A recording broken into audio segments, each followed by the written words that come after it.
Na-impeach na sa Kamara si Vice President Sara Duterte. Kabilang sa mga naging basihan ang umano'y pakikipagsabwatan para ipapatay si Pangulong Ferdinand R. Marcos Jr. at ang umano'y hindi maipaliwanag na yaman ng pangalawang Pangulo. Nagtalaga na rin ang Kamara na magsisilbing prosecutor sa isasagawang impeachment trial. Nasa Senado na ngayon ang bola kung tuluyan bang mapatatalsik sa pwesto si VP Sara. Yan ang ulat ni Mela Lesmora. There is a motion to direct the Secretary General to immediately endorse to the Senate the impeachment complaint, having been filed by more than one-third of the membership of the House, or a total of 215 members. Is there any objection? The Chair hears none.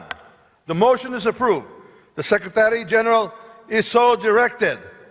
The session is suspended.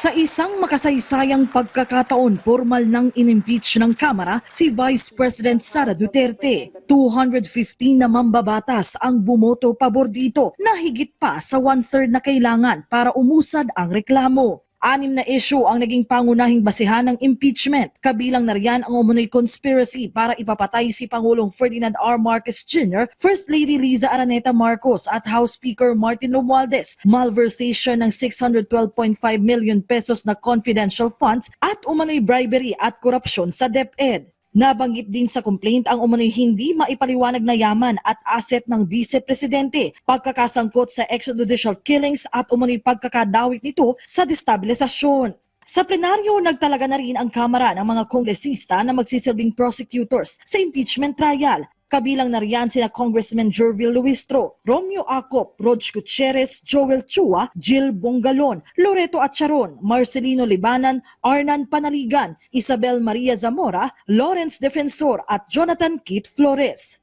Bago ma-impeach ang Vice Presidente, isang prayer vigil na ang ikinasak kanina ng mga grupong nagtutulak na mapatalsik si Duterte. Ramdam na raw talaga nilang makakamit na nila ang kanilang inaasam. Nagsimula na yung ating reckoning dun sa mga Duterte. Nagsimula na yung reckoning dun sa kanilang abuses sa posisyon, yung kanilang abuses sa coffers ng ating bansa.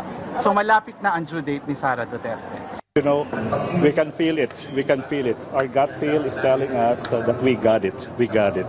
We finally made it. You know, when the pieces of evidence are presented to the members of the Senator, it will be hard for them not to convict the Vice President.